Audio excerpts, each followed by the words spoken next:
Students, how are you? I hope you will be fine. Okay, students, let's start our lecture. Our today's lecture is grammar of unit number 8. So let's start.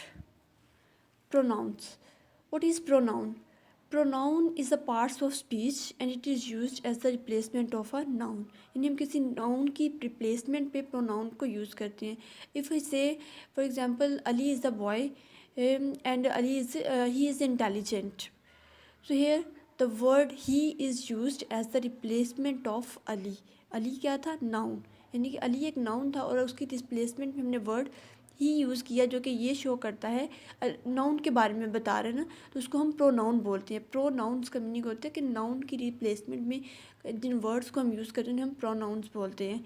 तो वो ही, she, it, इस तरह they, we, these are the pronouns. Kinds of pronouns. Here are too many kinds of pronouns, but here we discussed only 3 kinds of pronouns: demonstrative, interrogative, and reflexive pronouns. So let's see what is demonstrative pronouns. Demonstrative pronouns. Demons means to show something. Demonstrative का meaning होता है किसी चीज़ को show करवाना, दिखाना, demonstrate करना, point out करना, highlight करना. ठीक है, तो it is use to indicate specific persons, place और thing. Use to point out, designate और demonstrate the noun to which they refer. यानी कि उस नाउन को पॉइंट आउट करना, उस नाउन को रेफर करना जिसके बारे में किसी सेंटेंस में बात की जा रही होती है. ठीक है, let's see the examples of demonstrative pronounce. This is an attractive desk. यानी कि this is an attractive desk. और these the papers that you need. The word this, these, that, those are the demonstrative pronouns. Like those are the horse. यानी कि जब हम किसी चीज़ की तरफ, किसी चीज़ को शो करवाना चाहते हैं, किसी की तरफ इशारा करते हैं, जिस चीज़ के बारे में हम बात करें तो उसको दिखाना चाह रहे होते हैं. यानी this is an attractive desk. तो हम किसी डेस्क को पॉइंट आउट कर रहे हैं कि ये क्या है, अट्रैक्टिव है. ठीक है, और these the papers that you need. तुम्हें इन पेपर्स की ज़रूरत है. So here the word these is a demonstrative pronoun. Like that is not a worthwhile investment. Those are the horses that can really run. तो यहाँ पे point out किया जा रहा होता है, किसी चीज़ को इंडिकेट किया जा रहा होता है. तो this are the demonstrative pronouns like this, these, that, those, such as. तो ये इन्हें हम डिमॉन्स्ट्रेटिव प्रोनाउंस के तौर पर यूज़ करते हैं सेंटेंसेस में. Let's move towards interrogative pronouns. Interrogative means interrogate करना, पूछना, ask something. ठीक है, इस चीज़ के बारे में सवाल उठाना. Used in asking question. Interrogative pronouns are used in asking questions. ठीक है, like who stole the compact disc? Here a question is raised. What have you decided? Like who, whose, whom, which, what. These are the words that used as a to interrogate something, to interrogate. Like या हम इन्हें WH family भी बोलते हैं, WH words भी बोलते हैं. ये वर्ड्स जो हैं इनको इंटरोगेशंस के लिए हम यूज़ करते हैं. Reflexive pronoun. Reflexive pronoun is used when both the subject and object of a verb refer to the same person or a thing. यानी reflect the action of the verb back to a noun or pronoun. यानी कि sentence में जो object होता है वो back to the pronoun, noun को discuss करता है, उसके एक्शन को डिस्कस करता है. फोन बाय एडिंग सेल्फ और selfs as a appropriate to the personal pronoun. यानी कि पर्सनल प्रोनाउंस को इंडिकेट करता है और सेल्फ और सेल्फ्स के वर्ड्स हम यूज़ करते हैं इसके लिए. For example our selves, her selves, my self. ठीक है, तो ये वर्ड्स जो हैं वो हम रिफ्लेक्सिव प्रोनाउंस को यूज़ के तौर पर यूज़ करते हैं और जो कि इंडिकेट करते हैं, reflects back to the noun, noun के किसी एक्शन को या प्रोनाउन के किसी एक्शन को डिस्कस करते हैं. ठीक है, उसके तरफ इशारा करते हैं, उसके बात करते हैं उसके बारे में. Like for example, I cut myself while shaving.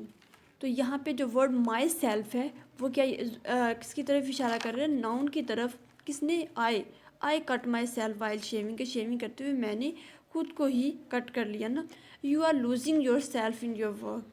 You are losing your self. तुम अपने आप को यानी कि काम में इतना मगन कर लिया, खो दिया तुमने. ठीक है। यहाँ पे योर सेल्फ जो है वो बैक टू द नाउन की बात कर रहे हैं कि किसने, द बॉयज सा देम सेल्व्स एज हीरोज़, अपने आप को हीरोज़ के तौर पर देखते हैं। द कौन, द बॉयज़। तो यहाँ पे देम सेल्व्स का जो वर्ड है वो जो हमारा नाउन है यहाँ पे द बॉयज़ उनको डिस्कस कर रहा है, ठीक है, उनके बारे में बात करके वो खुद को ही हीरोज़ देखते हैं। So these are the examples of reflexive pronouns. Let's move towards our second topic, gerund. What is gerund? Gerund is the ing form of a verb used as a noun.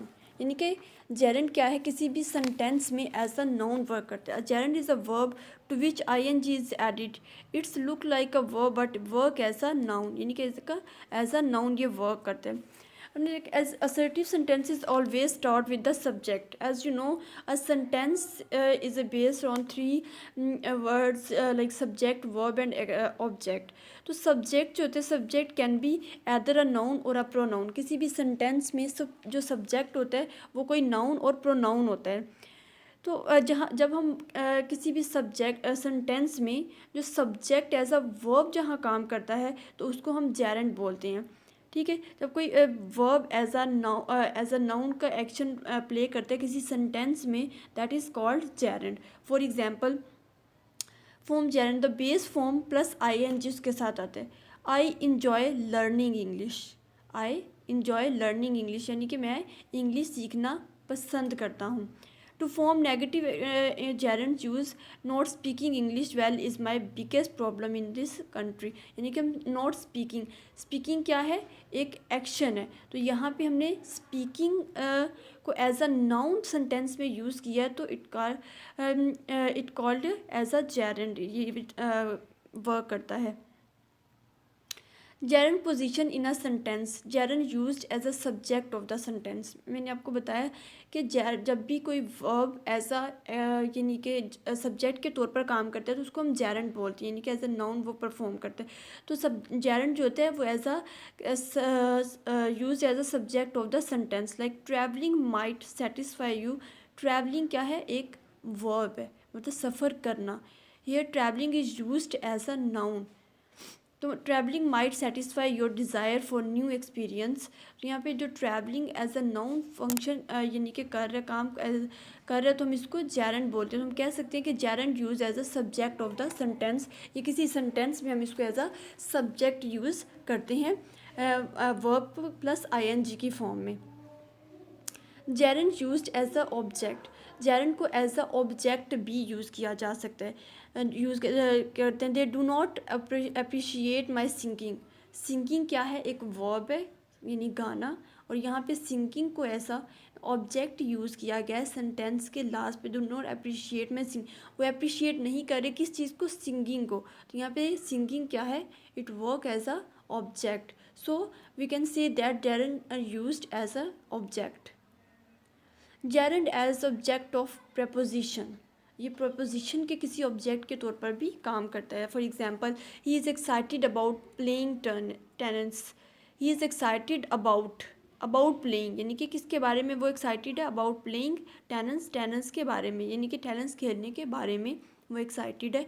तो जब किसी preposition के बाद भी कोई form of verb आए, form I यानी कोई वर्ब है जो कैसा नाउन या एज ऑब्जेक्ट वर्क कर रहा हो, तो gerund हम कह सकते हैं कि gerund जो है वैसे ऑब्जेक्ट ऑफ अ प्रपोजिशन भी वर्क करता है किसी सेंटेंस में.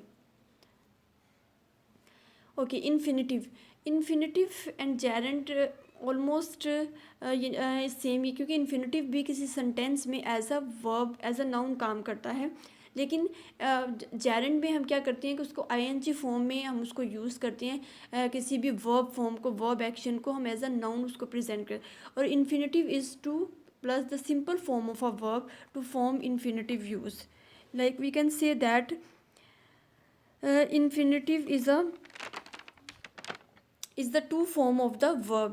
To plus verb is equal to infinitive, यानी कि किसी भी वर्ब से पहले टू लगाकर उसको एज अ नाउन किसी सेंटेंस में प्रेजेंट करना इन्फिनिटिव कहलाता है. Like I want to dance, मैं डांस करना चाहती. टू फॉर्म नेगेटिव इन्फिनिटिव के लिए हम टू से पहले नोट को लगा देते हैं.